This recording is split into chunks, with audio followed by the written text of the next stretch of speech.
Hey everybody, before we get started, big shout out once again to Raycon for sponsoring this video. Raycon earbuds provide high quality sound, and best of all, they start at half the price of other premium audio brands but sound just as good. They have a 32-hour battery life and 8 hours of continuous playtime, and they also include a built-in mic so you can take calls at the press of a button. The new everyday earbuds also offer an improved look and feel, with optimized gel tips for the perfect in-ear fit. And while they may be tiny, their design guarantees that they won't fall out, no matter how hard you're rocking out.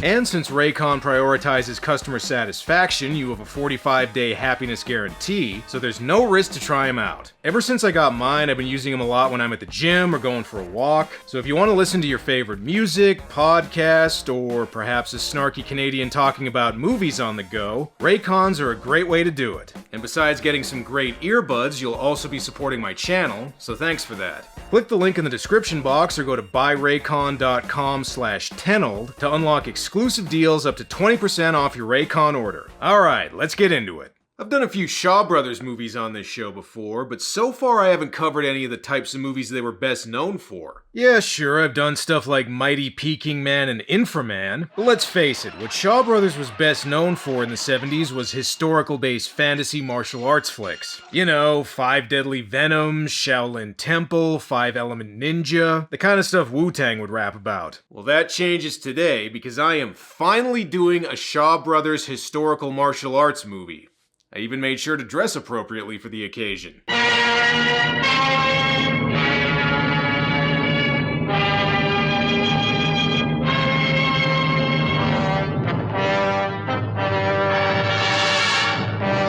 The Deadly Duo is a 1971 martial arts movie from director Zhang Che, a prolific filmmaker of almost 100 movies, many of them for Shaw Brothers. And if you want to know how prolific, this was one of 6 movies he directed just in 1971. And the following year, he made 8 movies. Even Jess Franco would admire this guy's work ethic. Now, if you're wondering why I didn't pick a more popular Shaw Brothers flick, hey, most of these kinds of movies either have the word deadly, Shaolin, or some kind of numerical element in them, and this has 2 of those, so I figure that's good enough. So anyway, the opening text tells us, something? I don't know, even the English translation here is hard to understand. Something about rebels trying to rescue a prince, I guess?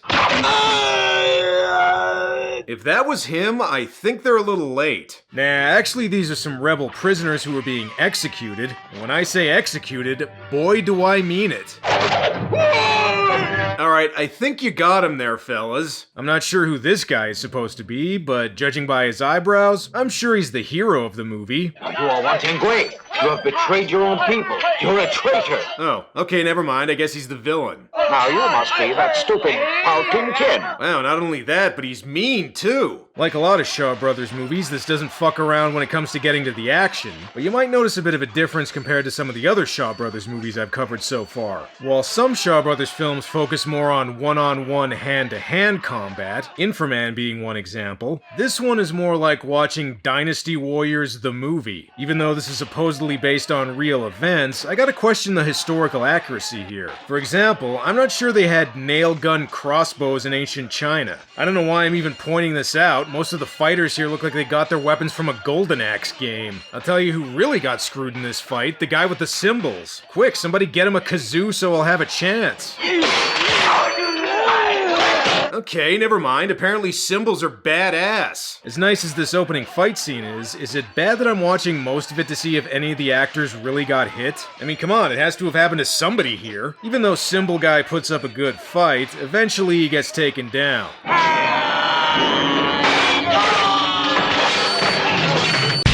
Whoever this guy is, wins.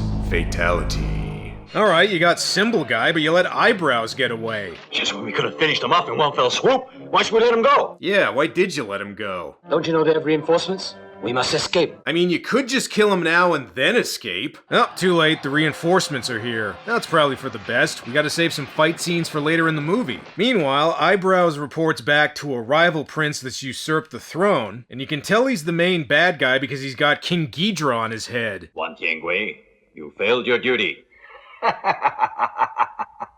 Not so. His name is Chin, you asshole! I just want to say, while it is nice to finally see these movies in HD, the extra resolution really lets you know exactly where the actor's makeup was applied. So as far as plot developments go, they still have to rescue the real Chinese prince? I think. It really doesn't help my understanding of the story when the next chunk of the movie is told in flashback. Oh well, at least this leads to a Bolo Young cameo. I almost didn't recognize him since he only looks half as steroided up here. So to catch everybody up, fighting. Okay, so I think the guys on the raft are rebels who are double-crossed by guys loyal to the villains? Maybe?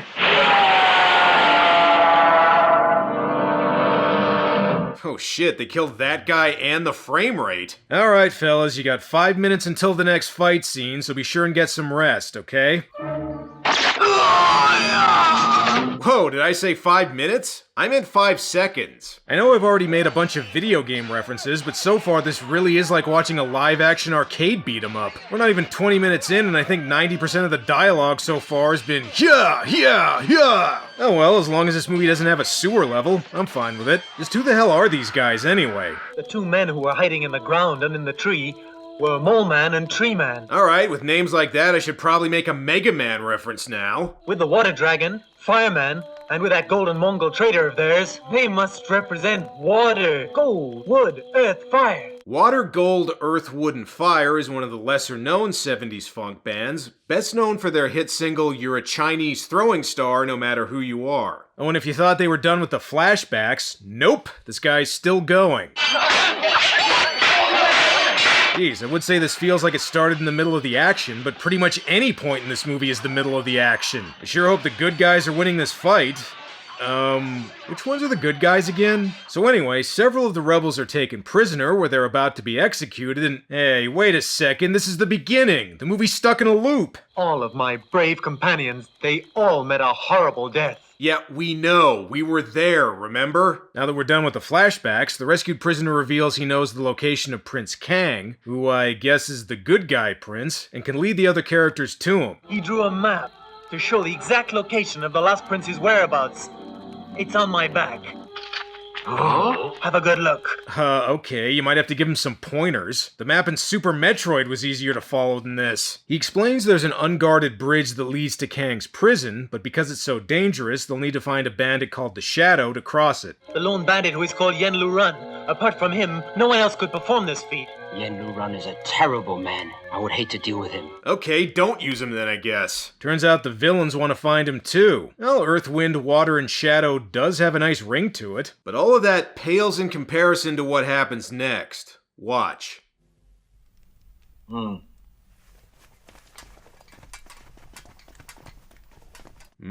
He said, Since I've already made a bunch of video game references so far, you know what really bugs me? Collapsing bridges. And this movie doesn't even give the heroes a chance to walk on it first. Unless a man had absolutely no weight at all, any attempt will meet with failure. Okay, so the heroes just need to find DJ Qualls and get him to go over it. In order to find somebody that can cross the bridge, first they'll need to talk to some villagers. I'm looking for a friend.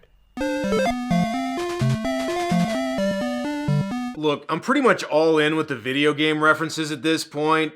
I can't stop now. This guy finds the Shadow right away, although I'm not sure why he needs him. With his wirework skills, he could cross the bridge by himself. Teacher said that his worst mistake was to teach you. So teacher asked me to come here after his death to watch you. Plus, I think you're supposed to help rescue a prince or something?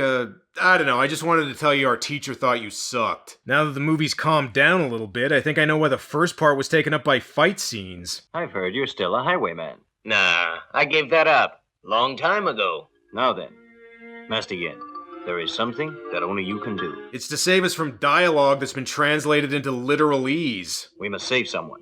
Save Prince Kong? Yeah, that is the plot. I think. Before they can recruit the Shadow to help him rescue Prince Kang, or Kong or whatever, they learn he's working with the villains. And you know what that means? Fight scene time! Once again, the action sequences here are pretty well choreographed, but I prefer the fight scenes that are between just a few people as opposed to dozens of guys fighting. It just makes it easier to concentrate. Because it's a 70s kung fu movie, we get some weird weapons along with the martial arts, like this guy's explosive pea pod of doom. Well, that didn't work too well. Whatever, the coolest weapon in the movie is this guy's mini harpoon chain thingy. Get over here!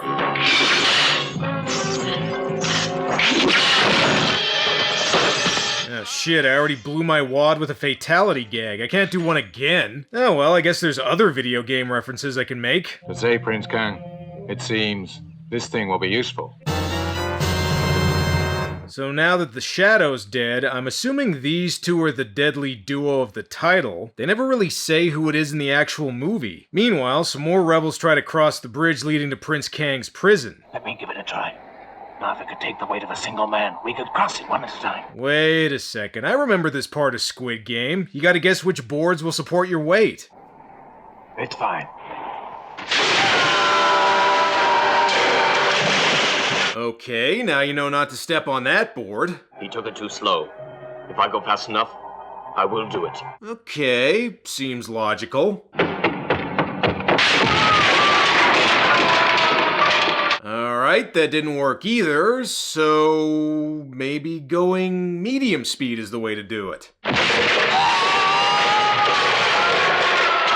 Okay, look, fellas, there's a toll bridge right over there. It's $5. I know it's annoying, but let's just pay it. The villains are really loving this. They don't even need to do anything. Let them come now. That way, these men will save us the trouble. By simple suicide. Okay, but you still might want to put some guards there just in case. We'll make Mole Man keep watch too, as well as the Tree Man. Alright, I guess two rejected Justice League villains are better than nothing. Despite being held prisoner, Prince Kang seems pretty comfy in his cell. Oh, Crayon Shin-chan, you little scamp. Okay, fellas, get to your hiding spots, and when the heroes come over the bridge, we'll give them the best surprise party ever. Damn it, you came out too early! Despite not having the Shadow, they still decide to try and cross the bridge. Better not risk it. That place is suicide. Maybe I'll die.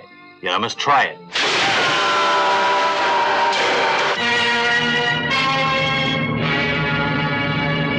Just kidding. They gotta get some rest before they try crossing. No need to worry about bedhead. The glue on those wigs is really strong. So far I haven't mentioned the soundtrack, but something about it seems really familiar.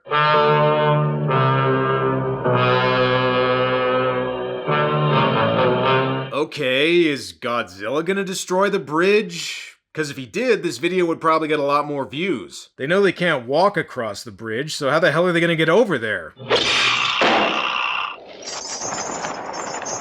Ah, the old bionic commando method. That's right, I ain't done with the video game references yet. Congratulations, fellas, you found a way across. Unfortunately, you also just burnt all the skin off your hands. Not only that, but they still have to deal with Sewer Man and Leaf Man, or whatever these guys' names are.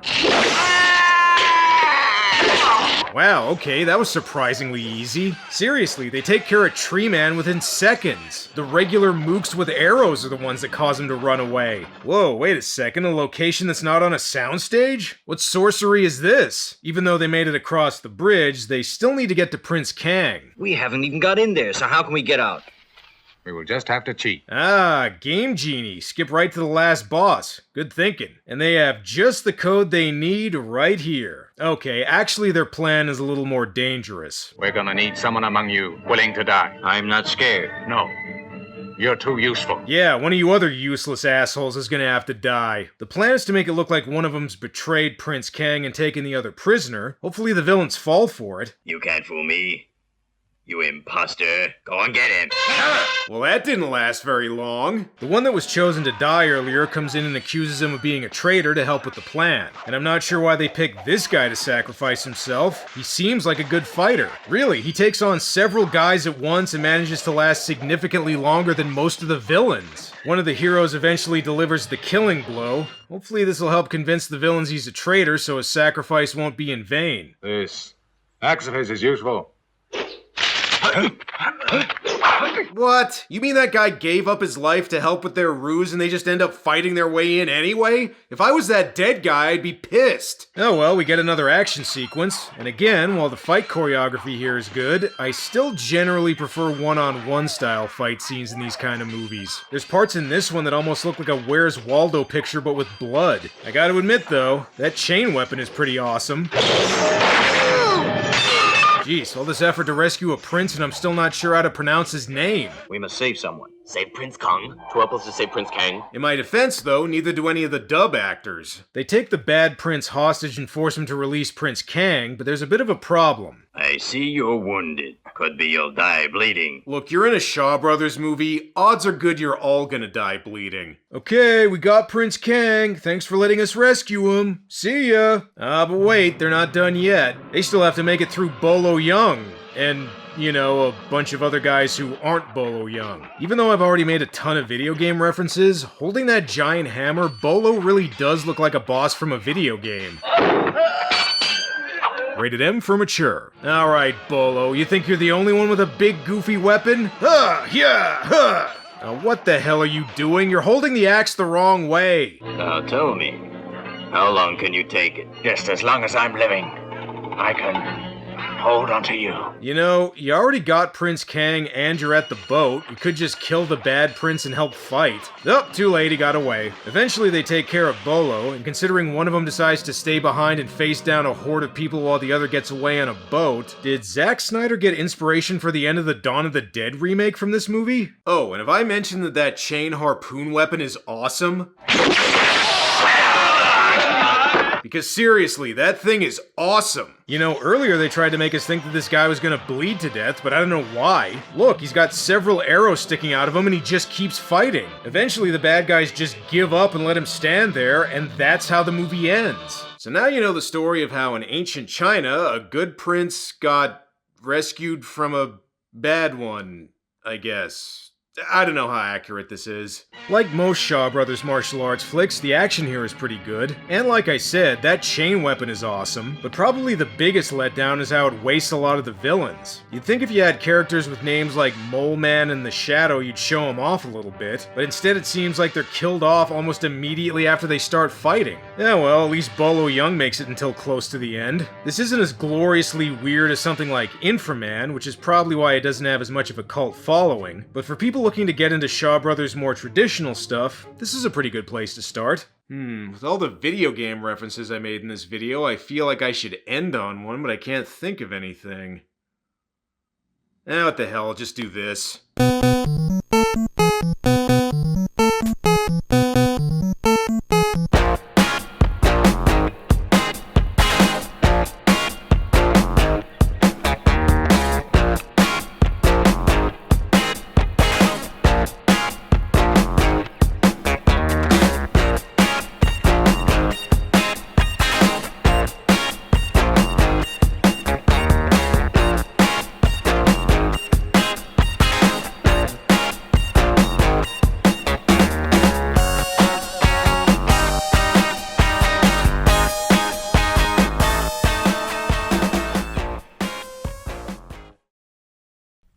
Do you know me?